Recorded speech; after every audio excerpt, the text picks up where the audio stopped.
जो विकास कर रहे, प्रोत्साहित कर रहे, इस विषय पर आप लोगों से बात करने के लिए बुलाया हूँ।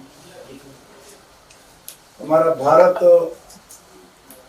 विविधताओं से भरा हुआ देश है। इसी प्रकार भारत विविध भाषाओं से भी आज दुनिया में एक आइडियल देश के जैसा भारत काम करते हैं। हमारा भारत में लगभग 121 प्रमुख भाषाएं हैं और 1599 अन्य बोलियां भाषा उपभाषा भी भारत में है। इतने भाषे दुनिया में कोई देश में हमें एग्जाम्पल के जैसा भी दिखते भी नहीं। हमारे संविधान के अनुसूची में 14 भाषा ऑफिशियल लैंग्वेजेस के तहत शामिल थी। आज इसमें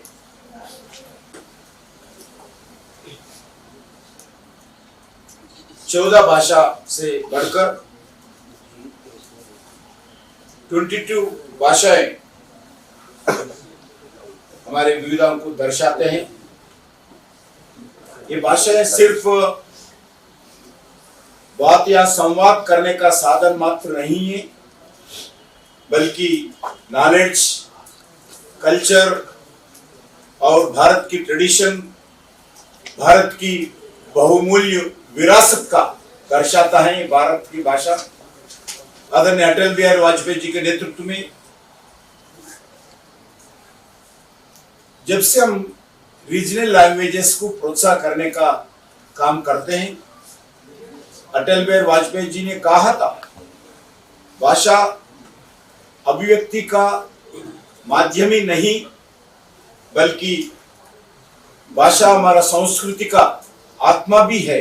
ऐसा अटल बिहारी वाजपेयी जी के समय पार्लियामेंट में बताया था। संस्कृति में एक वाक्य है, भाषा विवेकास्य वाहनम, अर्थात भाषा ज्ञान का वाहन भी है। भारत में भाषा का इतना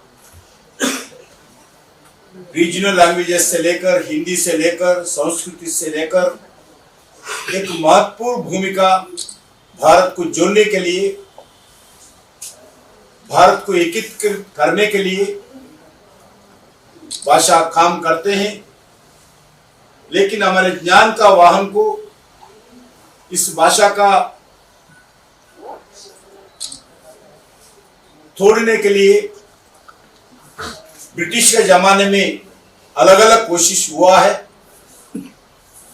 जैसे 1835 में मैकाले के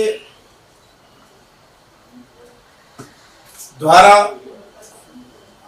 भारत की जो क्लासिकल लैंग्वेजेस है उसको साइडलाइन करने के लिए ब्रिटिश ने प्रयास किया। इंग्लिश को शिक्षा में माध्यम से बढ़ावा दिया भारत में। और आजादी के बाद जो 1956 में लिंग्विस्टिक बेसिस पे भाषा के आधार पर राज्यों का पुनर्निर्माण हुआ था, जिससे भारत को कोऑपरेटिव फेडरलिज्म और एडमिनिस्ट्रेशन का भाषा एक सेंसिटिव इश्यू के आधार पर अलग अलग स्टेट्स भी बनाए गए थे।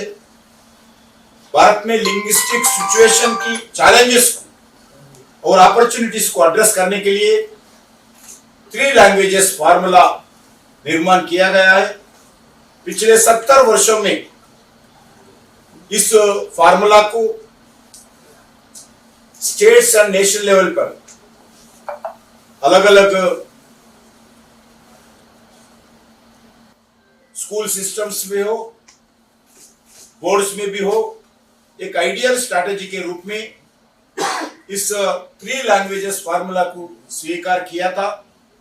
ऐसा ही जैसा अटल बिहारी वाजपेयी जी के समय पे स्थानीय लैंग्वेजेस को, मातृभाषा को जैसा प्रोत्साहन करते थे, आज नरेंद्र मोदी जी के नेतृत्व में स्थानीय भाषाओं को प्रमोट करने के लिए निरंतर हम काम कर रहे हैं। आपको मालूम है आर्टिकल 370 रद्द करने के बाद जम्मू कश्मीर में ऑफिशियल लैंग्वेजेस बिल संसद में पेश किया गया था। जब उस एक्ट के अनुसार आज जम्मू कश्मीर में सभी ऑफिशियल पर्पस के लिए आज 4 लैंग्वेजेस का हम निर्णय किया है। उसमें कश्मीरी लैंग्वेजेस हो, डोगरी हो, उर्दू हो, हिंदी हो, इंग्लिश हो, इस 5 लैंग्वेजेस ग्रुप में आज भारत सरकार जम्मू कश्मीर जनता के लिए इस 5 लैंग्वेजेस का मान्यता दिया है। 5 भाषाओं को क्लासिकल लैंग्वेजेस में का दर्जा दिया है। बहुत सालों से चर्चा होता था, बहुत सालों से संघर्ष करते थे लोग, हमारा लैंग्वेजेस को क्लासिकल लैंग्वेजेस का दर्जा देने के लिए बहुत डिमांड थे। वो मराठी में जब मैं कल्चर मिनिस्ट्री था, जब अलग अलग लोग पार्टी से ऊपर उठकर सभी लोग मिलकर हमारा मराठी लैंग्वेजेस को क्लासिकल लैंग्वेजेस का दर्जा देने के लिए डिमांड करते थे। आज नरेंद्र मोदी जी सरकार जो भी रीजनल डिमांड को देखते हुए जो आज 5 लैंग्वेजेस को इसी साल अक्टूबर 3 तारीख कैबिनेट में अप्रूवल किया है। उसमें एक मराठी, दूसरा बंगाली और असमी, पाली एंड प्राकृत, इस 5 भाषाओं को क्लासिकल लैंग्वेजेस का दर्जा देना बहुत हिस्टोरिकल निर्णय था। अभी क्लासिकल लैंग्वेज की संख्या लगभग देश में 11 हो गई। पहले ही हम जो 5 देने से पहले संस्कृत, तेलुगु, तमिल, कन्नड़ा, मलयालम, ओडिया, इस मिलकर आज 11 हो गई है।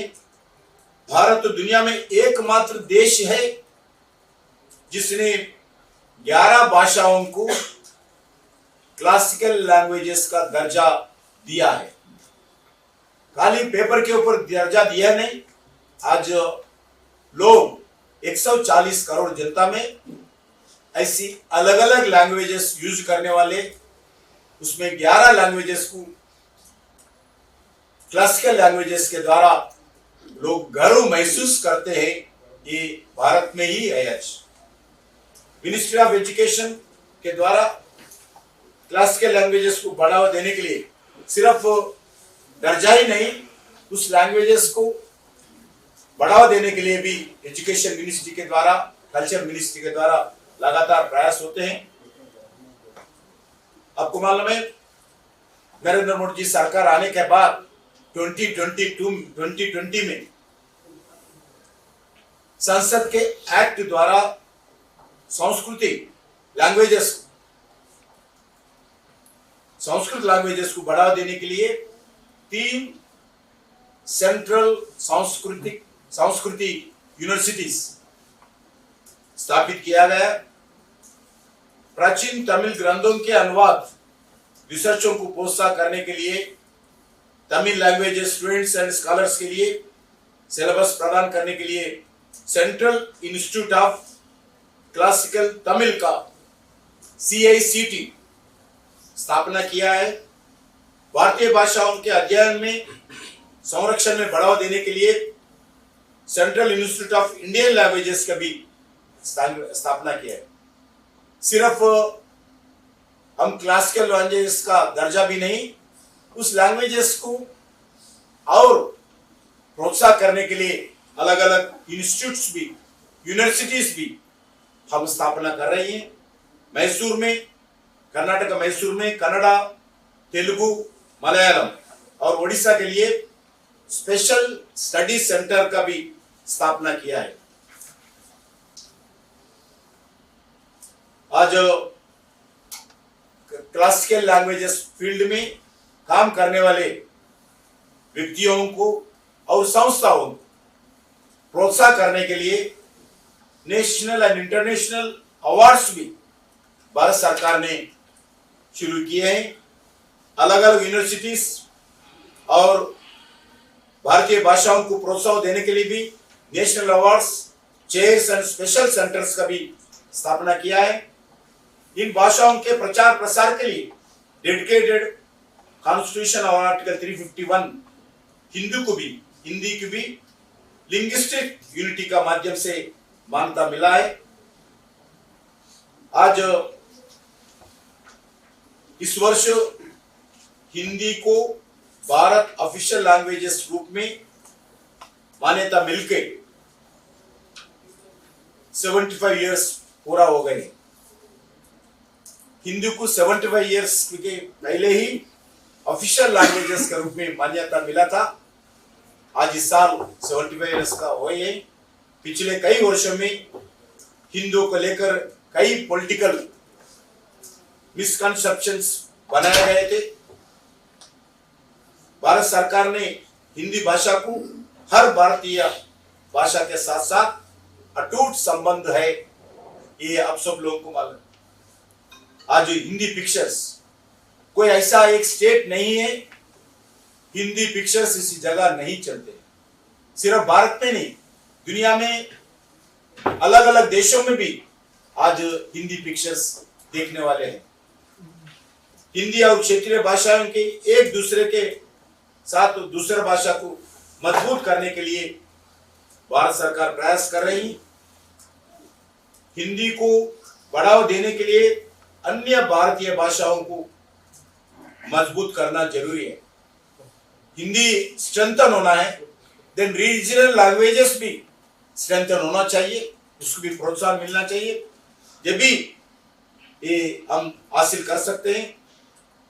आज हम इसी सोच के साथ नरेंद्र मोदी जी सरकार, हम भारतीय जनता पार्टी आगे बढ़ रही है और सभी भाषाओं को बढ़ावा देना चाहिए ताकि हमारा प्राचीन संस्कृति, हमारा प्राचीन समृद्ध विरासत को हम बारीकी रूप में समझ सकते हैं। और हिंदी ऑफिशियल लैंग्वेजेस के रूप में 75 वर्ष के बाद आज हम सोचना चाहिए हिंदी में भी कम्युनिकेशन, हिंदी में भी टेक्नोलॉजी और ग्लोबल लेवल पर हिंदी को प्रचार प्रसार करने के लिए भी प्रयास करने का समय आ गया है। वर्तमान नरेंद्र मोदी जी के नेतृत्व वाली सरकार एजुकेशन और जुडिशरी समेत कई क्षेत्रों में हिंदी को शामिल करने के लिए कदम उठाए हैं।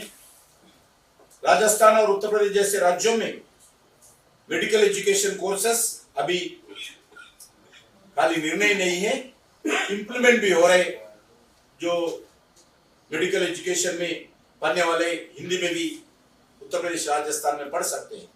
वैसे ही आने वाले दिन में और अलग अलग प्रांतों में उनका रीजनल लैंग्वेजेस है, किस रीजनल लैंग्वेजेस में इंजीनियरिंग कोर्सेस हो, मेडिकल कोर्सेस हो, उसमें शामिल करेंगे। और भारतीय भाषाओं के प्रति हर भाषा का व्यक्ति गर्व महसूस करना।